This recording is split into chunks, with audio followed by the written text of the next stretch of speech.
આટલો નાનો ઝઘડો થયો, નથી રહેવું સાથે. આવું હોય? તમે તમારા મા બાપ સાથે એવું કરો છો, મને તમારું આ નથી ગમતું, મને નથી રહેવું તમારી સાથે, તો તમે તમારા પાર્ટનર સાથે કેમ કરી શકો? દરેક રિલેશનશિપમાં થોડી બાંધછોડ તો કરવી જ પડે. મા બાપે શું શું કર્યું છે તમને મોટા કરવામાં, અને આજ તમે મસ્ત પોઝિશનમાં આવી ગયા and you ignore your parent. એ સાથે રહેવાનો જે પ્રેમ છે ને, ઓહો, એ એકલા રહેવામાં નથી. સાચી વાત છે. અત્યારે હું ઘર આમ ને આમ મૂકીને આવી ગઈ છું. અત્યારે રાજકોટમાં તમારી પાસે બેઠી છું.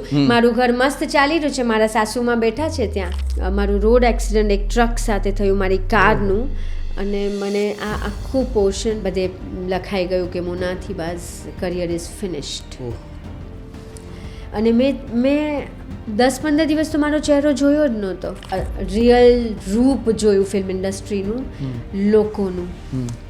મારા તરફનું વલણ બધાનું બદલાયું. જે લોકો મારી આગળ પાછળ ફરતા હતા, જેણે મને સાઇન કરી હતી, જે પ્રોડ્યુસર્સે, એ બધાએ મને એની પિક્ચરમાંથી કાઢી નાખી.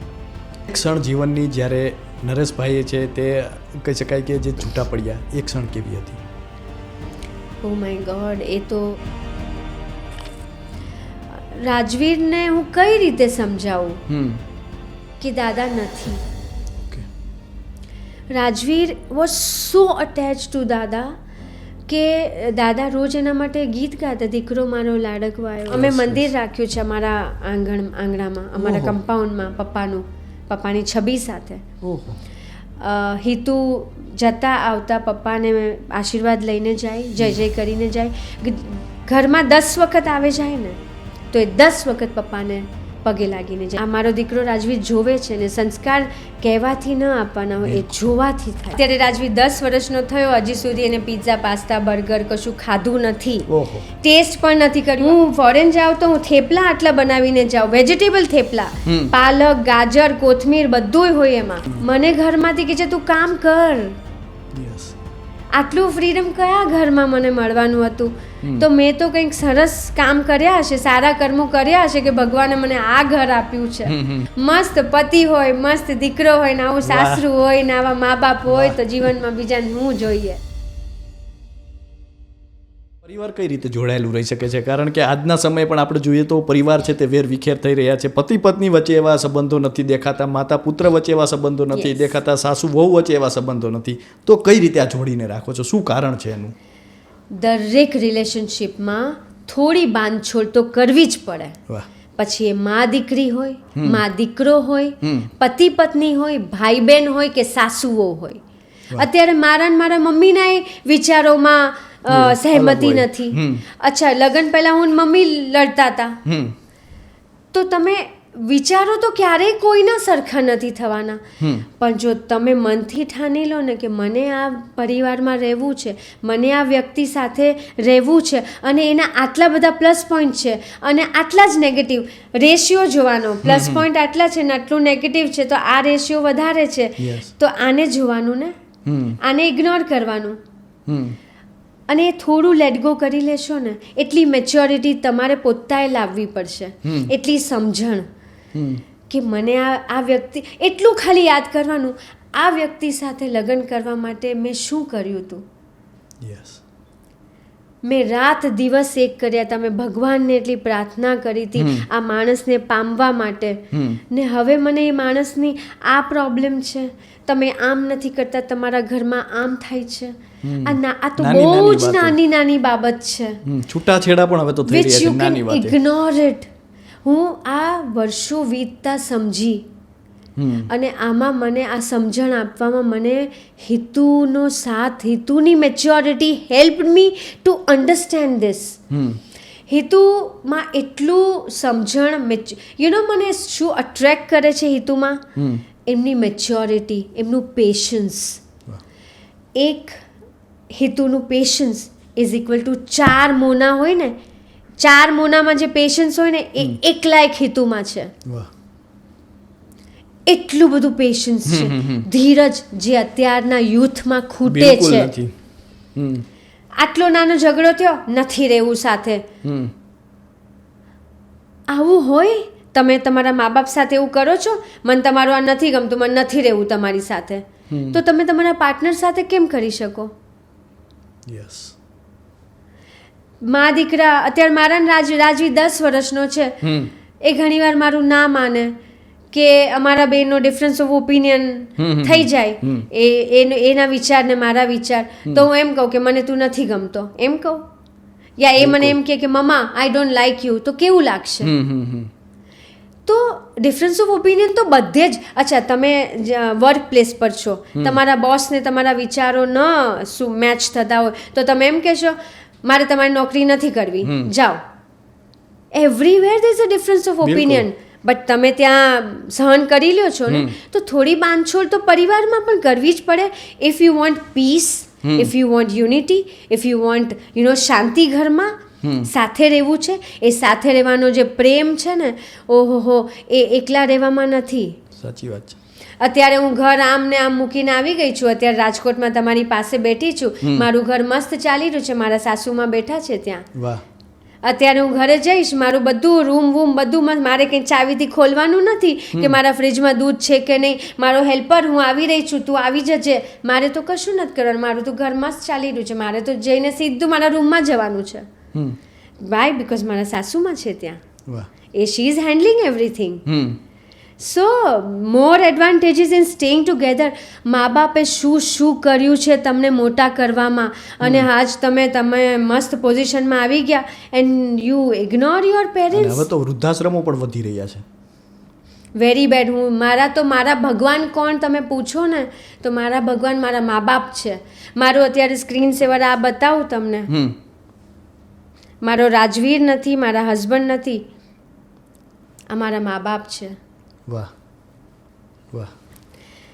એટલે મા બાપ છે ને તો બધું જ છે જીવનમાં. બચપનમાં એ લોકોએ આપણું બહુ સહન કર્યું, અત્યારે આપણે એમની આંગળી પકડવાની છે, આપણે એમને બધે હરવા ફરવા લઈ જવાના છે. એ આપણને લઈ જતા હતા ને બધે. દુઃખ થયા જો ત્યારે વૃદ્ધાશ્રમ. અમે અમારા મા બાપને હોટલોમાં, મૂવી જોવા, લગ્નોમાં બધે જ લઈ જઈએ. મારા મમ્મી મુંબઈ આવે ને તો અમે વ્હીલચેર પર, અમને એમના પગનો પ્રોબ્લેમ છે, અમે એમને વ્હીલચેર પર બેસાડીને મોલ ને બધે ફેરવીએ. ક્યાં હવે તો બધે જ ફેસિલિટી વ્હીલચેરની છે, બધું ફેરવો, વ્હીલચેર પર બેસાડીને ફેરવો. પણ એ બહુ ઇમ્પોર્ટન્ટ છે કે મા બાપનું રિસ્પેક્ટ. મા બાપને જો રિસ્પેક્ટ આપશો ને તો ભગવાન તમને બધું જ આપી દેશે જીવનમાં. જે એક હાર્ડવર્ક, આ બે વસ્તુ જીવનમાં યાદ રાખજો. મા બાપની સેવા, મા બાપની વેલ્યુ અને હાર્ડવર્ક, આ બે જો હશે ને તો તમને તમારા બધા સપના પૂરા કરશે ભગવાન. આ મારું માનવું છે. અને દર્શક મિત્રોને એ પણ કહીએ કે આ જે મુનાબેન જે વાત કરી રહ્યા છે, તેઓ પણ માતા છે ને તેમના પુત્રનું પણ એટલું જ ધ્યાન રાખે છે. તેમને આજ સુધી હજી પિઝા, બર્ગર એવી કોઈ વસ્તુ ખાધી નથી બહારની. એના વિશે થોડું જણાવો, કઈ રીતે એનું ધ્યાન રાખો છો અને કઈ રીતે આ બધું બનાવ્યું છે? કારણ કે આજકાલ જોઈએ તો બાળકો અત્યારે જે બહારનું ખાઈ રહ્યા છે, અને તમે આ મેન્ટેન રાખ્યું છે કઈ રીતે? યસ, અત્યારે રાજવી 10 વર્ષનો થયો, હજી સુધી એને પિઝા, પાસ્તા, બર્ગર કશું ખાધું નથી, ટેસ્ટ પણ નથી કર્યું. આઈસ્ક્રીમ ને અમે આટલું ફોરેન ફરીએ છીએ, આટલું એનું બર્થડે પાર્ટીઝમાં બી અમે ટિફિનનો ડબ્બો લઈને જઈએ. તો એ શું ખાય છે?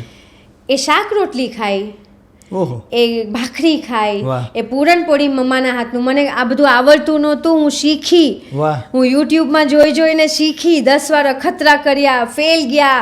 હવે તો હું ચેમ્પિયન બની ગઈ છું પૂરણપોળી બનાવવામાં. તમે જ બનાવો છો? એ હું જ બનાવું. અમારા કુક છે જે રાજુભાઈ, એ અમારા બધાની રસોઈ બનાવે, અને હું સવારે 5 વાગે ઉઠીને રાજવીરના સ્કૂલનું ટિફિન બનાવું, એના 4 ટાઈમના જમવાનું, ફ્રેશ ખાવાનું હું જ બનાવું. હું એને ફ્રીજનો લોટ પણ નથી આપતી, એને જ્યારે જમવું હોય ત્યારે જ લોટ બાંધું. એટલે તમે જો આ બધું, એની ઈચ્છા જ નથી થતી, એને જરાય ખાવાની. અમે બધા આઈસ્ક્રીમ ખાતા હોઈએ, એ જલેબી, મીઠાઈ કશું જ નથી ખાતો. એ શીરો ખાય, એ ગાજરનો હલવો ખાય ઘરનો બનેલો, એ આ ઘરના ગુલાબજાંબુ ખાય, એ આ બધી મીઠાઈઓ ખાય છે, આવું બધું ખાય છે. એ ઘી ગોળ રોટલી ખાય.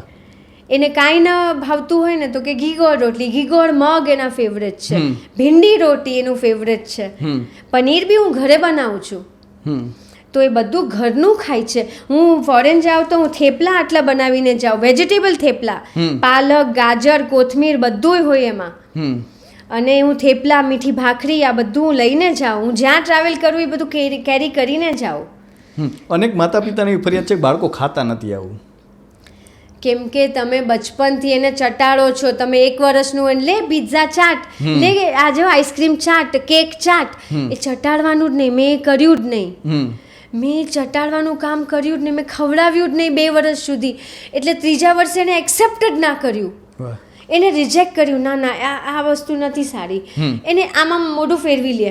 અને પછી તો હું ખુશ થઈ ગઈ. પછી હું આપતી જ નહોતી. પણ જ્યાં જાઉં ત્યાં ડબ્બો હાજર જ હોય. તમે ખાવાનું લઈને જાઓ ઘરનું, જ્યારે ભૂખ લાગે ત્યારે ખવડાવી દો. ભૂખ્યું હોય ને અને ખાવાનું અવેલેબલ જે સામે મળે ને એ ખાઈ લે. પણ તમારી પાસે ઘરનો ડબ્બો હોય ને અને હું સ્ટોરી વાંચતી. મારા રાજવીનો એક વધારે પ્લસ પોઈન્ટ છે કે હી ઇઝ એન એવિડ રીડર. આજ મોબાઈલના સમયમાં એ એવો વાચક છે કે જેનું રોજનું 2-3 કલાકનું વાંચન છે. અને એ ખાલી ફિક્શન કે નોન ફિક્શન નહીં, દરેક પ્રકારનું વાંચન છે. તમે એની સાથે કોઈ પણ વિષય પર ડિસ્કસ કરી શકો ફોર આર્સ એન્ડ આર્સ. એ નેચર હોઈ શકે, એ પ્લેનેટ્સ હોઈ શકે, સોલાર સિસ્ટમ હોઈ શકે, એની ટોપિક. તો બિકોઝ એનું વાંચન છે, એ બુક વાંચતા એ એની ખરાબ આદત કહી શકો સારી પણ કે આમ વાંચતા જમે. એટલે હું હવે એ કહું છું કે યુ રિસ્પેક્ટ ફૂડ. તું બુક સાઈડ પર કર, તું એમને ખાઈ લે, પછી તું બુક વાંચ. પણ એ કહે છે મમ્મી બુક વાંચતા મને બહુ સ્વાદ આવે છે, ખાવાનો સ્વાદ ડબલ થઈ જાય છે જો મને બુક આપે તો હું જાઉં ને તો મારું હંમેશા મોટું જ પર્સ હોય. કેમ કે પર્સમાં 4 ચોપડીઓ મારે રાખવાની હોય. અમે રેસ્ટોરન્ટ જઈએ, અમે ક્યાંય પણ જઈએ, તમે રાજવીના હાથમાં બુક્સ જોશો. તો હાથમાં જ્યારે નાનું 5 વર્ષનું બાળક હોય ને અને ત્યારે માં કે કોઈ પણ ઘરનું વ્યક્તિ બુક્સ વાંચે ને તો બાળક ફટફટ ખાઈ લે વિધાઉટ મોબાઈલ. સાંભળતા આવું પણ થઈ શકે છે. યસ, આ એક ઓલ્ટરનેટિવ છે કે મોબાઈલની આદત છોડાવવી હોય. મારા દીકરાને તો આદત પડી જ નથી, એટલે પણ આ એક હોઈ શકે. કેમ કે એટલે રાજવીને નથી પડી, કેમ કે I use to read a book. એટલે books are the best friend in life. જે અત્યારે બુક્સ ઓછી થઈ રહી છે બાળકોના જીવનમાં, તો બુક્સ આર વેરી ઇમ્પોર્ટન્ટ. ખૂબ સરસ વાત કરી. અનેક લોકોને આમાંથી પ્રેરણા પણ મળી શકે છે. અને એક ક્ષણ જીવનની જ્યારે નરેશભાઈએ છે તે કહી શકાય કે જે છૂટા પડ્યા, એ ક્ષણ કેવી હતી? ઓ માય ગોડ, એ તો એટલી બધી અઘરી હતી, એટલી બધી દુઃખદ હતી. રાજવીર 5 જ વર્ષનો હતો આઈ ગેસ. એને તો સમજ પણ નહોતી અને કોવિડનો સમય હતો અને પપ્પાને કોરોના થયું હતું. અમે પપ્પા પાસે નીચે પપ્પાના રૂમમાં નહોતા જઈ શકતા કેમ કે રાજવીર નાનો હતો 5 વર્ષનો અને બહુ પેનિક સિચ્યુએશન એ ટાઈમે હતી. રાજવીરને હું કઈ રીતે સમજાવું કે દાદા નથી. Rajveer was so attach to dada કે દાદા રોજ એના માટે ગીત ગાતા, દીકરો મારો લાડકવાયો, કૃષ્ણનો અવતાર, રાત પડે તો એટલું સરસ એ ગીત ગાય.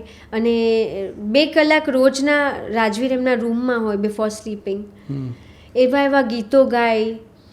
તો અને પહેલો શબ્દ રાજવીર શીખ્યો એ તો દા દા દા. મમ્મા નહોતો, પાપા નહોતો, ઇટ વોઝ દા દા દા. તો અમે એમ કહીએ કે he has gone to God's house. તો કે તો ભગવાનના ઘરેથી ક્યારે આવશે દાદા પાછા? શું જવાબ આપીએ? બહુ વાર લાગી. પહેલાં તો અમર છે, અમે મંદિર રાખ્યું છે અમારા આંગણામાં, અમારા કમ્પાઉન્ડમાં પપ્પાની છબી સાથે. હિતુ જતા આવતા પપ્પાને આશીર્વાદ લઈને જાય, જય જય કરીને જાય. ઘરમાં 10 વખત આવે જાય ને તો એ 10 વખત પપ્પાને પગે લાગીને જાય. મમ્મીને તો લાગીને જાય જ છે, પણ પપ્પાને પણ. અને આ એમના સંસ્કાર છે ને આ મારો દીકરો રાજવીર જોવે છે ને. સંસ્કાર કહેવાથી ન આપવાના હોય, એ જોવાથી થાય. વાહ, આ મારો દીકરો જોઈ રહ્યો છે. તો પપ્પા અત્યારે અમારી સાથે જ છે. અમે રોજ પપ્પા સાથે વાતો કરીએ છીએ. અમારા હોલમાં પપ્પાની મોટી છબી છે. એટલે અમારા કોઈ પણ આવે ને કે તમારી સાથે ફોટો પાડવો છે, તો અમે કીધું પપ્પાને ફોટા પાસે પાડીએ, તો પપ્પા પણ આવે. પપ્પા અમારી સાથે જ છે. એટલે અમે એવું વિચારતા જ નથી કે પપ્પા અમારી સાથે નથી. ખાલી શરીરથી હયાત નથી, અમારી યાદોમાં, અમારા વિચારોમાં છે. પણ રાજવીર માટે એને સમજાવવા માટે it was too tough. Yes. કઈ રીતે એ જોડાણ એટલું બધું વધી ગયું હતું આપનું એમની સાથે? શું એવું તમને લાગે છે કે જેના કારણે તમારું આટલું જોડાણ થયું નરેશ કનોડિયા સાથે? કેમ કે પપ્પા, હું ત્યારે એ ઘરમાં ગઈ જ્યારે પપ્પાને થોડો સમય ઘર માટે હતો. આખી જિંદગી તો ઘરમાં રહ્યા જ નહીં. મારા સાસુને એનું દુઃખ છે કે પપ્પા ઘરમાં નહોતા રહ્યા. પપ્પાએ સિર્ફ કામ કર્યું, શોઝ કર્યા, મહેશ કુમાર એન્ડ પાર્ટી, આટલી બધી ફિલ્મો કરી. પપ્પાએ કામ જ કર્યું છે, મારી પાસે રહ્યા જ નથી એમ મારા સાસુમાં કહે છે. પણ જ્યારે ઘરે રહ્યા ત્યારે હું આવી એમના ઘરમાં, અને રાજવીર આવ્યો, અને આટલા ગ્રેન્ડ ચિલ્ડ્રન થયા, મારા નણંદને બચ્ચા, મારા જેઠને બચ્ચા. પણ મારા સસરાએ જે રાજવીર સાથે સમય વિતાવ્યો એ બધા બચ્ચાઓ સાથે નથી વિતાવી શક્યા. તો બોન્ડ કેટલો હશે અમારો. હું પણ ઘરમાં, મેં પણ કામમાં બ્રેક લીધો હતો. એટલે ભીતુ ત્યારે ઘરમાં નહોતા. સો મારી પપ્પાની ને રાજવીરની મહેફિલ જામતી. મમ્મી, બાપા બી ઘરે હતા. બાપાને ત્યારે પેરાલિસિસનો અટેક આવ્યો હતો. તો અમે આ 5 જણ ઘરે હોઈએ, અને અમે હોલમાં બેસતા, અમે ગીતો ગાતા, અમે નાચતા, અમે રાજવીરનું બાળપણ માણતા. તો એ બોન્ડ કેવો હોય તમે વિચારો. એટલે હી વોઝ જેને આટલું ફ્રીડમ આપ્યું, તમે કોઈ બી કપડાં પહેરી શકો છો. ઇનફેક્ટ મારું ઓવરવેટ થઈ ગયું હતું આફ્ટર રાજવીર્સ બર્થ. તો મેં સલવાર કમીઝ પર હું આવી ગઈ હતી. આઈ વોઝ વેરિંગ ઓનલી વેસ્ટર્ન્સ જ્યારે બિફોર મેરેજ. પણ બિકોઝ હું ઓવરવેટ થઈ ગઈ, તો મેં ટુ કવર માય ફેટ આઈ ટુક કે હું આ કપડાં પહેરીશ તો આમ થોડી પ્રેઝન્ટેબલ લાગીશ. તો એ મને મારા સાસુ કે તું જીન્સ ટોપ કેમ નથી પહેરતી.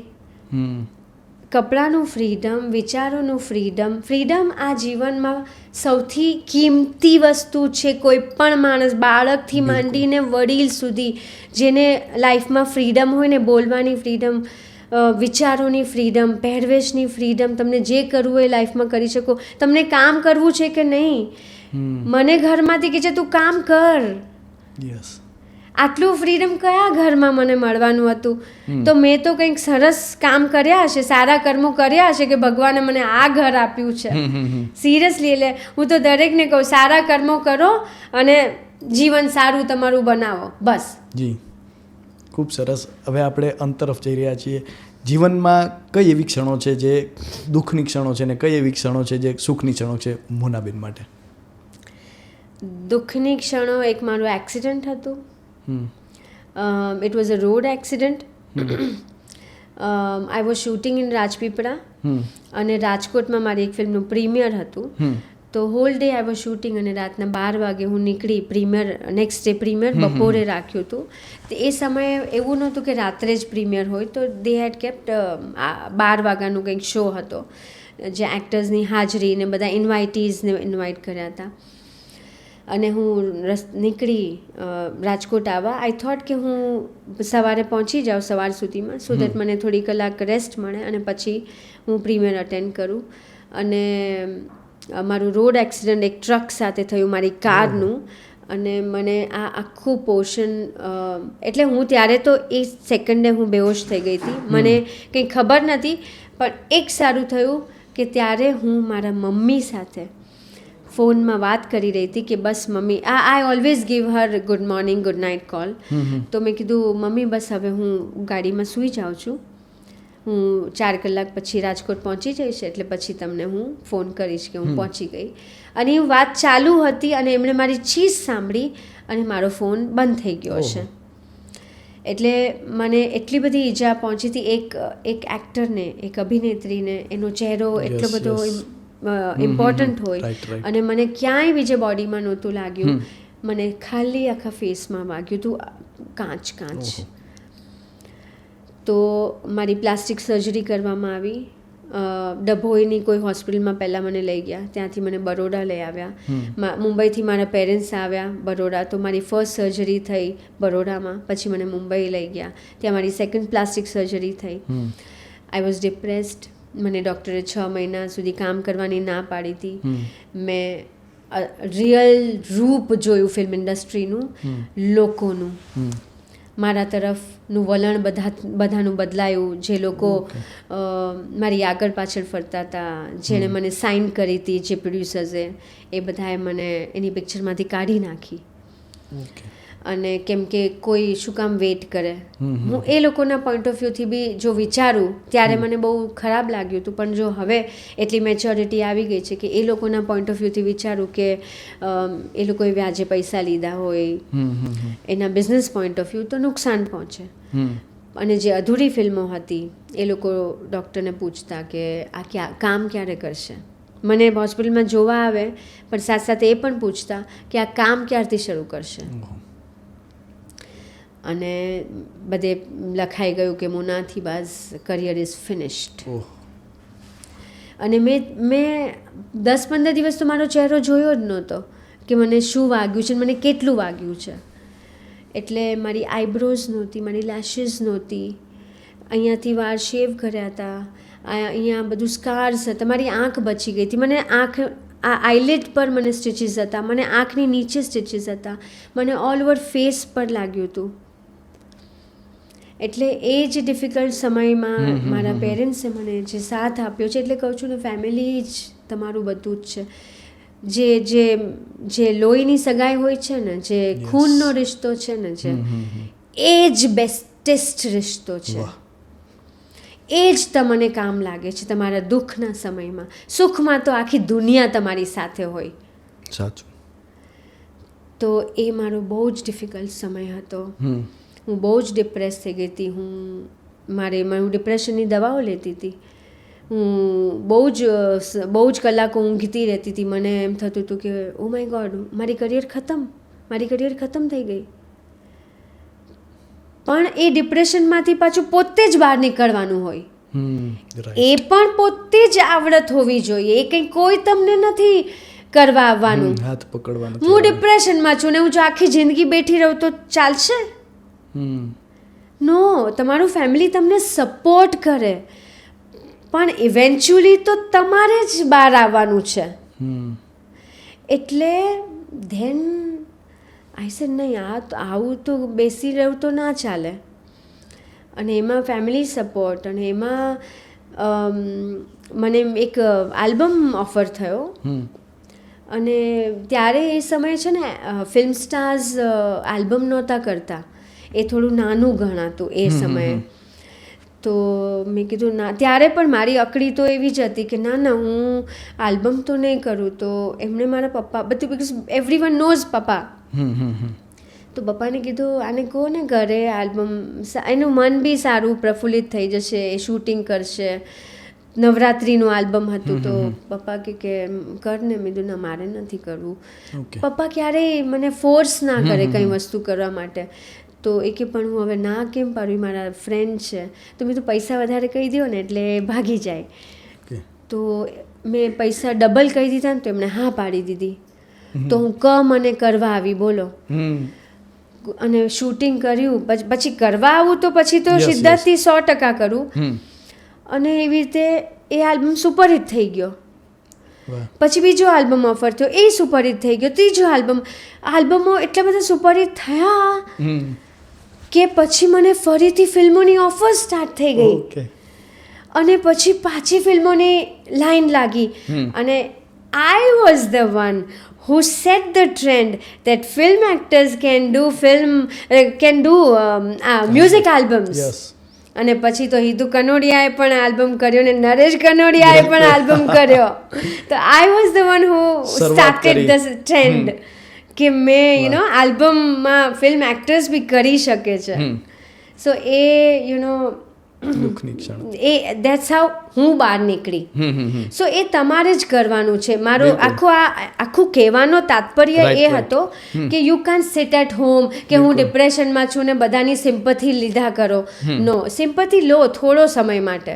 એવી રીતે ને સુખદ મોમેન્ટ કહો તો એ મારા લગ્ન અને મારા દીકરાનો જન્મ. યસ.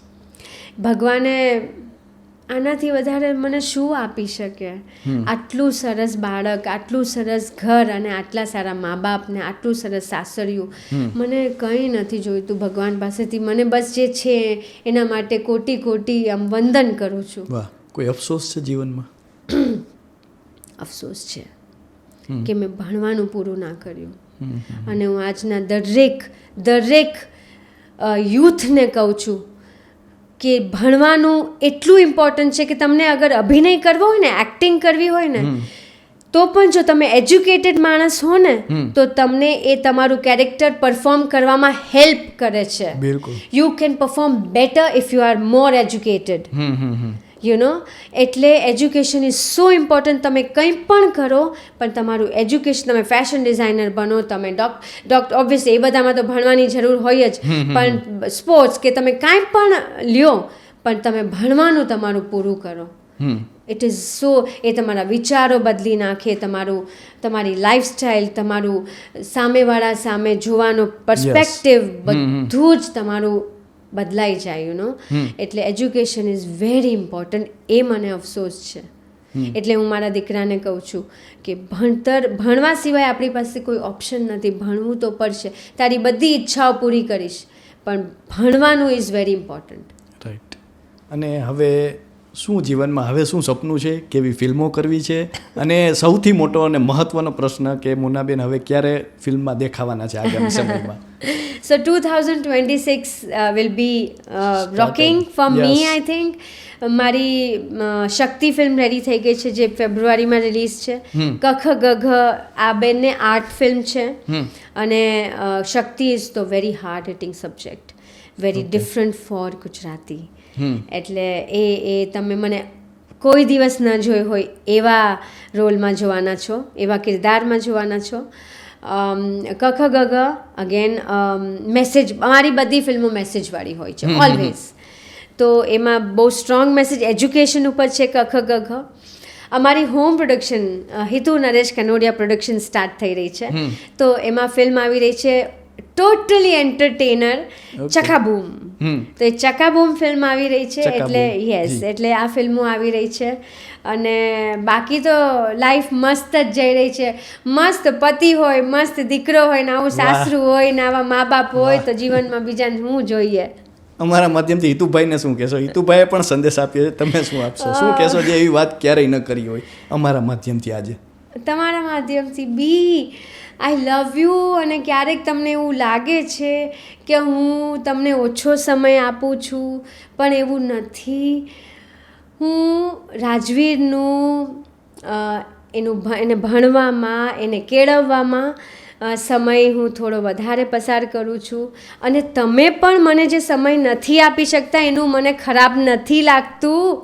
અને તમે જે મને ફૂલ સપોર્ટ કરો છો ને, તમે જે મને એકચ્યુઅલી નવી મોના બનાવીને તમારી સાથે રહીને, તમે બનાવી નથી પણ તમારી સાથે રહીને તો હું અલગ મોના બની ગઈ છું. એના માટે તમારો ખૂબ ખૂબ આભાર. ને આઈ લવ યુ બી. ને ઓલવેઝ તમને પ્રેમ કરતી રહીશ. Thank you for Bing in my life. Love you. વાહ. તો અમારી સાથે જોડાવા બદલ અને આપનો કિંમતી સમય આપવા બદલ ખૂબ ખૂબ આભાર. તો આ હતા મોનાતિબા, અને તેમને જે રીતે વાત કરી છે, એક જે પરંપરા રહી છે, એક વારસો રહ્યો છે, તે વારસો શા માટે આટલો અડીખમ છે તેનું કારણ તમને સમજાશે. તેમનો વાતો છે તેમાંથી તેમનો પરિવારનું જે કહી શકાય જોડાણ છે, સંસ્કૃતિમાં જે સિંચાયેલો પરિવાર છે, તે આજે પણ એટલો જ ઉજળો છે. તો અત્યારે બસ આટલું જ. ફરી મળતા રહીશું વાત ગુજરાતી પર.